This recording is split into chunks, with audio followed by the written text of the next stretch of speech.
त्रिशूल भैरवी। ये कवच चित्र दोस्तों। किसी समय उज्जैन में राजा महेंद्र सिंह राज्य करता था। वह शिव का परम भगत था। उज्जैन में उसे महाकालेश्वर मंदिर का निर्माण कराया था। एक बार श्री चंड नाम का एक दैत्य कहीं से आकर कालेश्वरी के मंदिर में महाकाल शिव की घोर तपस्या करने लगा। हे भगवान, ये क्या? भोलेनाथ, मुझ गरीब ब्राह्मण की कृपा करना। धीरे धीरे यह बात महाराज वर्मा को पहुंची। महाराज, महामंत्री, पता करो वह कौन है और कहाँ से आया है। जी महाराज। और तत्काल ही प्रधानमंत्री मंदिर में पहुंचा। ओम नमः शिवाय, ओम नमः शिवाय। पुजारी को मालूम करूं वह कौन है। और महामंत्री ने लौट कर बताया यह कौन है।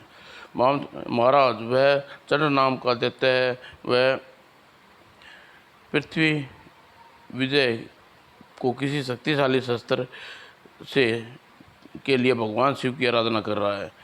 महामंत्री, हमारे पास भी कोई ऐसा दिव्य अस्त्र नहीं है जिससे हम संपूर्ण पृथ्वी को जीत सकें। महाराज, हमारे ऋषि मुनियों ने कहा है कि संपूर्ण पृथ्वी को शस्त्र से नहीं बल्कि प्रेम और अहिंसा से जीता जा सकता है। फिर भी प्रजा की रक्षा के लिए ऐसा कोई शस्त्र हमारे पास होना चाहिए। आवश्यक होगा चाहिए महाराज, किंतु इसके लिए आपको चंड दैत्य की भांति कठोर तपस्या करनी होगी। कल ही हम महाकालेश्वरी मंदिर में जाकर कठोर तपस्या करेंगे और भगवान को प्रसन्न करके वर मांगेंगे। तो क्या आप इस दैत्य के साथ बैठकर तपस्या करेंगे? क्यों नहीं, इसमें अर्ज क्या है। और दूसरे दिन ओम नमः शिवाय, ओम नमः शिवाय। ओह, कैलाश पर्वत पर स्वामी, आप देख रहे हैं कैसी तपस्या है। तपस्या तो तपस्या होती है देवी। राजा करे या दैत्य, मेरे दोनों ही भक्त हैं। नियंत्रण कालांतर में दोनों की तपस्या से प्रसन्न होकर भगवान ने उन्हें दर्शन दिया। प्रभु, मुझे आपके भैरवी त्रिशूल चाहिए ताकि मैं इस पृथ्वी पर दिव्यंगत कर सकूं। बस मैं तुम्हें दोनों को भक्ति से प्रसन्न हूँ। मांगो क्या मांगते हो। प्रभु, मैं पहले आया था इसलिए त्रिशूल मुझे चाहिए। बस श्री चंड, तुम मेरी बात ध्यान से सुनो। यदि मेरा त्रिशूल तुम्हें पहले मांगा होता तो मैं तुम्हें अपने त्रिशूल देता, परंतु जब यह संभव नहीं है, किंतु कुछ और मांग लो। प्रभु, फिर मुझे कोई ऐसा शस्त्र दीजिए जिसे कोई पराजित न कर सके। मैं तुम्हें विष्णु का मृगाल तलवार देता हूँ जिससे मेरा त्रिशूल भी टक्कर नहीं ले सकता। और फिर वही दे दीजिए। तथास्तु, यह लो। और त्रिशूल और तलवार दोनों सौंप कर भगवान शंकर अंतर्धान हो गए। राजन, तू मेरे साथ छल किया। यह त्रिशूल मेरे पास अधिक दिन नहीं रहने दूंगा। इसका निर्णय समय करेगा। दैत्यराज श्रीचंड ने मृगा तलवार लेकर चला गया। और राजा भी वापस लौट गया। अगर वह मेरा त्रिशूल छीनने की कोशिश करेगा तो मैं मृगाल तलवार उसके पास रहने नहीं दूंगा। और महामंत्री, आकेट की तैयारी करो, कल ही शिकार के लिए बन जाएंगे। जो आज्ञा महाराज। और घोर वन में राजा महेंद्र अपने सैनिकों के साथ से अलग होकर भटक गया। तभी उसकी दृष्टि एक विशालकाय सूर पर पड़ी। ओह, भैरवी त्रिशूल से इस सूर का शिकार करता हूँ। लेकिन राजा ने उसे घेरना चाहा। अरे नहीं, लेकिन ओह, वो यह सूर तो रहस्यमय लगता है, इसका पीछा करके मुझे पता लगाना चाहिए यह कहाँ गया। और गुफा में काफ़ी आगे बढ़ने चलने के बाद, ओह, यह इस गुफा में से आया था पर गायब कहाँ हो गया। राजा ने घाटी की ओर देखा। ओह, इतना भव्य नगर। और घाटी में उतरकर वह भव्य नगर के घूमने लगा। आश्चर्य है, इतने भव्य नगर में एक भी प्राणी नहीं। घूमते घूमते वह एक महल के सामने पहुंचा। पता नहीं यह महल किसका है, भीतर जाकर देखता हूँ, लेकिन क्या यह ठीक होगा। और यहाँ तक आया हूँ तो भीतर चलकर देखने में हर्ज ही क्या है। तभी, अरे कौन है, कौन है यह? अरे उई माँ, यह तो कोई पुरुष है। और डरो नहीं, राजा आगे बढ़ा। डरो नहीं देवी, मैं परदेसी हूँ, अखेट खेलने एक सुअर का पीछा करते हुए इधर निकल आया। पर तुम कौन हो? मैं उज्जैन का राजा महेंद्र वर्मा हूँ। जिस सुर का पीछा करते हुए तुम यहाँ तक आए हो, वह असल में मेरे पिताजी दैत्यराज अगार थे, सुर थे। ओह, तो वह सूर हैं। हाँ, उसका मायावी रूप है और उसका शरीर वज्र का समान है, कठोर है, अत्यंत बलशाली है। तुम उसका मुकाबला नहीं कर सकते। जाओ, वापस लौट जाओ। अभी वह अपने असली रूप में सोया हुआ है। जागने के बाद वह तुम्हें जीवित नहीं छोड़ेगा। मैं मौत से नहीं डरता। तुम जैसी सुंदरी को पाने के लिए मैं उसकी हत्या भी कर सकता हूँ। नहीं, एक तो तुम उसे मार नहीं सकते, और यदि तुमने उसे ऐसी कोशिश की तो मेरा अपूर्ण बलशाली भाई चंड तुम्हें जीवित नहीं छोड़ेगा। ओह, तो तुम श्री चंड दैत्य की बहन हो। नहीं, उसी समय हे हे भगवान, वह आ रहा है।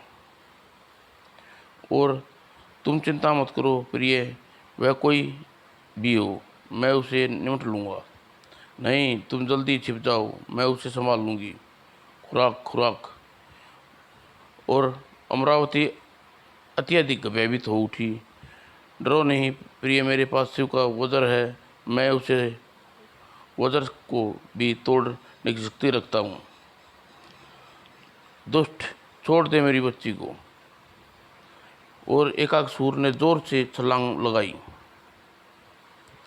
हा हा हा, वह ठहर जाओ, मैं अभी अपनी गर्दन तोड़ ठहर जाओ, मैं अभी तेरी गर्दन तोड़कर पेट फाड़ दूंगा। पिताजी, पिताजी, अपना पेट फाड़ बचाइए, आपका पेट बहुत कमज़ोर है। मैं समझ गया। और राजा तत्काल ही सूर के पेट को निशाना लगाया, और तभी सूर ने तीव्र गति से राजा पर लपका। और त्रिकाल ने सूर पेट को फाड़ दिया। ओह पिताजी, आह पिताजी, आह, रो मत मेरी बेटी, अब चिंता अंत निकट आ गया है। नहीं पिताजी, ऐसा मत कहिए। बेटी, यदि तू राजा को पसंद करती है तो इससे शादी कर लेना। और इसी के साथ बड़ी जोर से बिजली कटकी। पिताजी, मैं जा रहा हूँ, यह दुष्ट राजा मुझसे बच नहीं पाएगा। और इससे पहले ही राजा अपनी तलवार त्रिशूल निकाल पाता, दैत्य ने उस पर टूट पड़ा। नीच हत्यारे, मैं तुझे कच्चा चबा जाऊंगा। नहीं चंड, नहीं बेटा, चंड को रोक दो। तुम्हारी बहन अमरावती उससे प्रेम करती है, उसे मैंने दोनों का जीवन साथी बनने का आशीर्वाद दिया है क्या? और श्रीचंड राजा के ऊपर से उठ खड़ा हुआ। यह आपने क्या किया पिताजी? जब तक इसे बैग का त्रिशूल नहीं लूँगा तब तक यह मेरा दुश्मन रहेगा। बैग का त्रिशूल? ओह भैया, तुम्हें त्रिशूल की पड़ी है। इधर देखो, पिताजी की दशा बिगड़ती जा रही है। हे भोलेनाथ। और अचानक ही, दैत्यराज, यह त्रिशूल बैर की आज से तुम्हारा हुआ। इसके लिए न तो अमरावती का त्याग कर सकता हूँ, और न ही तुमसे शत्रुता रखना चाहता हूँ। ओह, दैत्य राज उत्तरासुर के प्राण त्याग दिए और पूर्ण सम्मान के साथ सम्राट राक्षस राज का दाह संस्कार किया गया। और बाद में राजा महेंद्र ने अपने हाथों से चंड का राज तिलक किया। आज से मैं तुम इस पैताल नगरी के राजा हुए चंड, और मेरी यह तुच्छ भेंट स्वीकार करो। धन्यवाद मित्र। और मुहूर्त के दिन चंड ने अपनी बहन अमरावती का विवाह राजा महेंद्र से कर दिया। सदा सुहागन रहो मेरी बहन। और पैताल नगरी में कुछ दिन बिताने के बाद राजा महेंद्र सिंह अमरावती के साथ अपनी नगरी की ओर लौट आया। कुछ दिन बाद चंड ने अपने पड़ोसी कैसाली नरेश बलपूर्वक हमला कर दिया। खत्म कर दो, अब धरती पर चंडाल का राज होगा। आहा। और महल के भीतर ऐसा अनुपम सौंदर्य मैंने अपने जीवन में कभी नहीं देखा। आओ, मैं तुम्हें पैताल नगरी की महारानी बनाऊंगा। नहीं नहीं, मेरा हाथ छोड़ दो दैत्यराज, छोड़ दो। लेकिन दैत्यराज ने कनक प्रभा को जबरदस्ती ले गया। और महारानी पता नहीं हमें क्यों इतने कायर बन गए कि अपनी बहन कनक प्रभा की रक्षा न कर सके। धैर्य रखिए महाराज, भगवान की कृपा समझिए नाथ। वह हमारे पुत्र बाहुबली को उठाकर नहीं ले। भगवान की कृपा समझिए कि नाथ की वह हमारे पुत्र बाहुबली को उठाकर नहीं ले गया था। आप चुप रहिए महारानी, उस दुष्ट से अवश्य बदला लूँगा। और उस दिन के बाद कैसाली नरेश अपने आप को शक्तिशाली बनाने का प्रयत्न करने शुरू कर दिया। युवराज, आप भी बहादुर बनिए, एक ऐसा ही बहादुर बनना। नहीं महामंत्री, हमें बहुत सी चीज़ें इन चीज़ों में बिल्कुल लगन नहीं है बहु कायर। और महाराज, अब आप पर अर्क की दवाई लगाइए। ओह अब आप नीचे गिरा दीजिए। और उन्हीं दिनों दैत्य कुल गुरु शुक्राचार्य ने अपनी समाधि तोड़ी। अच्छा, तो यह अहंकारित चंड, इतना साहस उसने अपने कुलगुरु की अपेक्षा करके पैताल नगरी की राजगद्दी पर बैठ गया। अपने वंश के शत्रु कौशाली नरेश की बहन को जबरदस्ती विवाह रचा लिया। और अब विष्णु का वंशज कौशाल विप्रवत नरेश पैताल नगर पर आक्रमण करने की तैयारी कर रहा है। मैं दोनों का विनाश कर दूंगा, दोनों को आपस में लड़ा दूंगा। मेरी उपेक्षा, मेरा घोर अपमान देख लूँगा एक एक को। और अगले दिन शुक्राचार्य कौशाम्बी नरेश के पास पहुँचे। आपने मुझ सेवा का अवसर देकर बड़ा उपकार किया आचार्य। राजन, हम सेवा कराने नहीं, तुम्हें तुम्हारी बहन का अपमान की प्रतिशोधी को याद दिलाने आई है। मैं उस प्रतिशोध के आग में न जाने कब से जल रहा हूँ आचार्य, पर आप दैत्यराज चंड के कुलगुरु हैं, तभी तो उसे हमारी अपेक्षा करके हमारा घोर अपमान किया है। उस अहंकारी को शक्तिहीन करके तुम्हारा मार्ग का निष्कासित करूँगा। और शुक्राचार्य कौशाम्बी नरेश को उकसाया। बोलो, उस धर्मी का क्या तुम द्वंद्व के लिए ललकारते हो? क्यों नहीं आचार्य? ओह, किंतु उसे दंड देने के लिए अभी थोड़ा समय और चाहिए राजन, क्योंकि तुम्हारी बहन कनक प्रभा शीघ्र एक शिशु को जन्म देने वाली है। वह बालिका विद्युत से भी भांति चंचल और सुंदर होगी। वह तुम चिंतित मत हो, बस उसे दंड अवश्य मिलेगा। उसका अहंकार टूटना चाहिए। और कुछ दिन बाद पैताल नगरी में महाराज कनका प्रभा ने अति सुंदर बालिका को जन्म दिया। गुरुदेव, आपने यहाँ पधारे तो मुझ पर बड़ी कृपा की है। चंड, तेरी पुत्री विद्युत की भांति यश प्राप्त करेगी, किंतु उसकी ग्रह चाल में एक शत्रु कांटे की तरह गड़ा है, उसे तत्काल दूर कर दे, वरना वह जीवित नहीं बचेगी। नहीं, कैसा शत्रु कुलदेव? वही त्रिशूल बैकी, जिसे तूने उज्जैन के राजा महेंद्र वर्मा से प्राप्त किया है। पर गुरुदेव, वह तो मेरी शक्ति है। नहीं, वह तेरी शक्ति नहीं है, अहंकार है। तेरी शक्ति केवल मृगाल तलवार है, जिसे तू भुला बैठा है। मृगाल तलवार? हाँ स्वामी, आप क्या सोच रहे हैं? मेरी बच्ची के जीवन के लिए आप अपने त्रिशूल को तत्काल दूर कर दीजिए। कुछ सोचने के बाद, लीजिए गुरुदेव, फिर इसे अपने पास ही रखिए, ताकि ज़रूरत पड़ने पर मैं आपसे मांग सकूं। ठीक है, अब जब तक तुम्हें इसकी ज़रूरत न हो, तब तक यह मेरे आश्रम में रहेगा। और त्रिशूल लेकर शुक्राचार्य चले गए। दैत्यराज सोच में डूब गए। महारानी, मेरी बाईं आंख फड़क रही है, ऐसा लग रहा है जैसे मेरे साथ छल किया गया है। गुरुदेव पर अविश्वास मत करो स्वामी, हमें पहले अपनी बच्ची के लिए सोचना होगा। और फिर एक दिन शुक्राचार्य कौशाम्बी के नरेश के पास पहुँचे।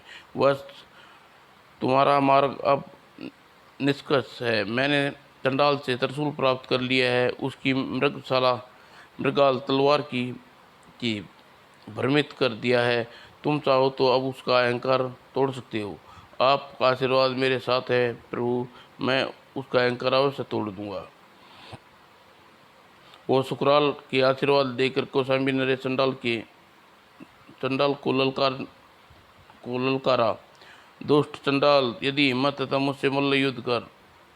और उधर महल में, नहीं स्वामी, तुम उसे मल्ल युद्ध मत करो, वो मेरा भाई है। तुम इससे उसे पर उसने मुझे ललकारा है, कलंक है। क्या तुम मुझे कायर कहलाना पसंद करोगी? और कनक प्रिया ने चंडाल की बात का उत्तर नहीं दिया। वह महल के बाहर निकल आई। मैं तुमसे युद्ध करने के लिए तैयार हूँ कौशाली नरेश, वार करो। अस्त्र से नहीं, मैं तुमसे मल्ल युद्ध करने आया हूँ। बोलो, तैयार हो? हाँ हाँ हाँ, चल आ, मुझे चींटी की तरह मसल कर रख दूंगा। फिर दोनों में मल्ल युद्ध हो गया। और तुझे पराजित करने के आज बदला पूरा होगा दुष्ट। काश तू मेरी बहन का सुहाग न होता तो मुझे जीवित न छोड़ता। आ। और चंडाल उसे हराकर कौशाम्बी नरेश वापस चल दिया। मुझे इस तरह पराजित करके कोई जीवित नहीं बचेगा। और मेरा हाथ, यह तलवार को अपनी जगह स्थिर क्यों हो गई? मेरा हाथ, यह तलवार अपनी जगह स्थिर क्यों हो गई? अचानक कौशाम्बी नरेश पलटा और धोखेबाज लेमर आह! और चंडाल के तत्काल ही प्राण पखेर उड़ गए। और तभी गुरु शुक्राचार्य वहाँ पहुँचे। हाँ स्वामी, तुम मुझे किसके इशारे छोड़ गए? कुलगुरु ने बिना किए कि गए किसी आयोजित में ऐसा फल होगा। कुलगुरु के बिना किए गए आयोजन में ऐसा ही फल होगा। उठो, अब शोक करने की कोई लाभ नहीं है। उठो बहन, अब मेरे साथ वापस चलो, तुम्हें कोई तकलीफ नहीं होगी। नहीं, बिल्कुल नहीं। अब मैं अपना देह त्याग कर स्वयं स्वामी के पास स्वयं ही अब तो उसका देह संस्कार कर स्वयं ही कर लेना। मैं जाता हूँ। ओह, तुम यहाँ से चले जाओगे तो मेरे पति के हत्यारे हो। इसका दाह संस्कार मैं अपनी बेटी का पालन पोषण स्वयं कर लूँगी। और कौशाम्बी नरेश के समझाने के बाद भी कनक प्रिया उसके साथ नहीं गई। उसने स्वयं ही अपने पति का दाह संस्कार कराया। उसके बाद कनक प्रभा ने स्वयं मृगात तलवार की बाधा को पताल नगरी पर राज गद्दी पर बैठ गई। आज से मैं पताल नगरी हमारा शासन चलेगा, जो आज्ञा महारानी। और चंडाल की मृत्यु के पश्चात समाचार पाकर उद्यन राजा महेंद्र ने अपनी पत्नी के साथ पल्लवी नगर आए। भाभी, भैया के मरने के बाद बहुत दुखी हैं। क्या तुम अपने भाई से इसका बदला लेना चाहोगी? हाँ हाँ मैं हाँ, आप कहिए तो मैं तत्काल ही अपनी सेना लेकर कौशाम्बी पर आक्रमण कर दूंगा। नहीं, मुझे कोई बदला नहीं लेना। नहीं, अभी तो मैं अपनी बेटी विद्युत प्रभा को पालना है, जैसे आपकी इच्छा। परंतु उज्जैन की सेना हर वक्त आपके इशारे पर तैयार रहेगी। और महेंद्र वर्मा और अमरावती विदा लेने के बाद कनक प्रिया अपनी बेटी को शिक्षा दीक्षा में लग गई। शाबाश बेटी, इस बीच वाले पेड़ को निशाना साधो करो। और विद्युत प्रभा युवा हुई तो उसकी शिक्षा गुरु दैत्य गुरु शुक्राचार्य ने पूरी कराई। विद्युत प्रभा, आज से तुम्हारी तंत्र विद्या शुरू हुई है और तंत्र में तुम अनुरूप रूप धारण कर सकोगी और शत्रु का विनाश कर सकोगी। जय गुरुदेव। और तुरंत ही अकारण किसी की शत्रु बनना या शत्रु मान लेना मेरे विचार से गलत नहीं है। ओह, तो यह अपने बाप की तरह अहंकारी है। इसे भी दर्प भंग करना होगा। अब मेरे लिए क्या आज्ञा है गुरु? अभी तुम रुको। शुक्राचार्य ने विद्युत प्रभा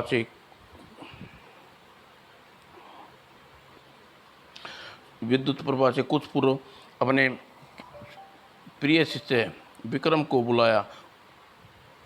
आपने मुझे याद किया गुरुदेव? हाँ वत्स, तुम्हें मैं त्रिशूल और कंपाली नरेश की और पुत्र का बाहुबल खत्म करना है। उसके पुत्र बाहुबली को खत्म करना है। और जो आज्ञा गुरुदेव, मैं उसका परिवार को नष्ट कर दूंगा। साधुवाद, तुम मुझसे यही आशा थी। यह लो बैक का यह त्रिशूल अति शक्तिशाली है। यह पर गुरुदेव, आपने और विद्युत प्रभा ने मेरे बारे में क्या विचार किया है? समय आने तो तेरी अभिलाषा अवश्य पूरी करूंगा। मुझे आपका भरोसा है गुरुदेव। और विद्युत प्रभा के जाने के बाद गुरुदेव, यह विक्रम मेरे विषय में क्या विचार करना चाहता है? वह दुष्ट की नीच दृष्टि से घृणा करती हूँ। उसे गलत मत समझो बेटी। उसी के पिता की मृत्यु का बदला लेना चाहता है। कैसा बदला चाहिए? कपाली नरेश मेरे माता श्री, उसके जिस जैसी परिस्थितियाँ मेरे पिताजी की हत्या की है उसे जानती हूँ मैं। पर मैं चाहता हूँ कि उसे दंड मिले जिस तुम नहीं चाहती कि यदि पिता विष्णु ने तुम्हारे पिता को बलि और मेरा परम शिष्य को पाताल में पहुंचा दिया था, लेकिन आचार्य अतीत की घटनाओं को आज सदियों बाद क्यों उपचार है? मूर्ख लड़की, तू मुझे उचित अनुचित का भेद समझाना चाहती है। मत बोल। तू मेरी सारी शक्तियों और शस्त्र को मेरे पास बंधक है। मैं तुझे वही करना होगा जो मैं चाहूँगा। और तत्काल ही शुक्राचार्य ने जल में हाथ लेकर मंत्र पढ़ा और अग्नि और जल फेंका। यह यक्ष सुंदरी सामने प्रकट हो। जो आज्ञा गुरुदेव। और यह तुम पाताल नगरी पर अधिकार कर लो। और तुम सुंदरी जिसकी मायावी शक्ति से विक्रम की मदद करो। जो आज्ञा गुरुदेव। अब मेरे लिए क्या आज्ञा है गुरुदेव? तुम भी जाओ यहाँ से। अब यक्ष की आज्ञा का पालन करना तुम्हारा धर्म होगा। हाँ, आज मैं पाताल नगरी का अधिपत्य हूँ। तुम अब महल के बाहर उपघरों में रहोगी। ये तो पर हमारा अपराध क्या है? अपराध अपनी बेटी से पूछना, जिसने गुरुदेव को क्रोध दिलाया है। क्रोध? हाँ, मुझे नहीं मालूम, पर तुम पर दया कर सकती हूँ। तुम्हें महल में रहने की आज्ञा भी दे सकती हूँ। वह कैसे? मेरी तेरी पुत्री यदि मेरे साथ विवाह कर लेगी तो मेरी अर्धांगिनी बन जाएगी। बनकर पसंद है तो कर लो। नहीं पापी, तू मेरी बेटी पर कुदृष्टि डाली, तेरा सर्वनाश होगा। यह मेरा श्राप है। तू आधा आदमी और आधा जानवर बन जाएगा। फिर भी मैं महानगरी नहीं छोड़ूंगा, और इससे मेरा ही अधिकार रहूँगा।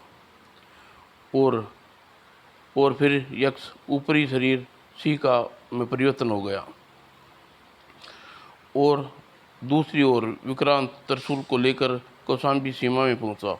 यह कौन सा गौधन को हाँक रहे हैं, ले जाकर देखता हूँ।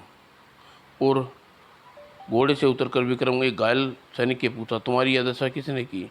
उज्जैन के राजा महेंद्र वर्मा के सेनानायक ने। वह हमारा पशुधन जबरदस्ती उठा कर ले गया। ओह, तुम ठहरो, मैं अभी तुम्हारा पशुधन तुम्हारे वापस दिलाऊंगा। और कुछ देर बाद, अबे छोटे सेनानायक, ठहर जा, मैं तेरे कौशाम्बी के पशुधन ले जाने नहीं दूंगा। अच्छा, पर तू है कौन? विक्रम, शक्ति नाम है मेरा, संभाल। हा हा हकड़ाक। ओह, तू कोई भी हो बहादुर, लेकिन बहादुर की मौत से मुझे बहुत आनंद आता है। मुझे भी। और मेरे साथ ये त्रिशूल बैरकी से कोई नहीं बच सकता। चल, घेर लो इसे, टुकड़े टुकड़े कर दो। उज्जैन के सैनिक विक्रम सिंह पर आक्रमण कर दिया। आह, पशुधन को छोड़कर वापस भाग जाओ, वरना एक को जीवित नहीं छोड़ूंगा। गुरु शुक्राचार्य का यह त्रिशूल अजय है। और एकाक सैनिक भाग खड़ा हुआ, भागो, अपनी जान बचाओ। और उज्जैन के सैनिक भागकर विक्रम सिंह को घेरने लगा। चुपचाप चल, वरना सीधा कर दूंगा। और विक्रम सिंह त्रिशूल के साथ धरती से टकराया, और नंदी एकाक बिगड़ उठी। नंदी एकाक बिगड़ उठी, फू फू।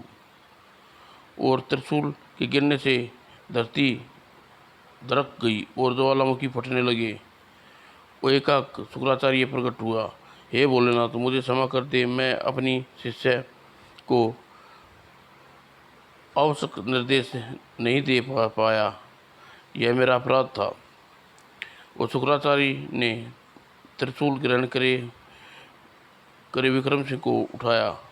ओह गुरुदेव, आप? हाँ, वह भगवान का त्रिशूल अनुचित प्रयोग करके तूने बहुत बड़ा अपराध किया है।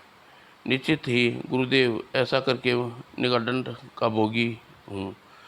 तुम्हारा दंड यह है कि तुम अब इस त्रिशूल के बिना ही अपनी श्रेष्ठता सिद्ध करोगे। मैं आपकी आज्ञा का पालन करूंगा गुरुदेव, पर ऐसा कहकर भगवान शंकर के त्रिशूल का विलंघन मत कीजिए। ठीक है, जब तक तुम्हें आवश्यकता पड़ेगी तब यह शर्तियाँ ही तुम प्राप्त कर सकोगे।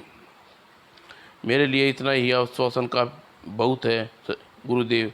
मैं सौगंध खाता हूँ, कभी इसका दुरुपयोग नहीं करूँगा। और त्रिशूल सहित शुक्राचार्य अंतर ध्यान हो गए, और विक्रम गुगु को आंकता हुआ वापस लौट गया। और तभी उसने देखा, उफ, यह क्या मुसीबत है। वह रही हमारी गुगु। सैनिकों, गुगु घेर लो और घुड़सवार को पकड़ो। और तभी सैनिक घुड़सवार सेनापति के निकट आए। सेनापति जी, यह वीर युवक तो वही है। यह पशुधन तो उज्जैन की सैनिक ने छीनने गया था अकेला। ओह, तो फिर यह पुरस्कार पुरस्कृत करेंगे। और वह वीर क्या नाम है? अकेले तुम्हारा पशुधन उज्जैन के सैनिकों से छीना है। जी हाँ।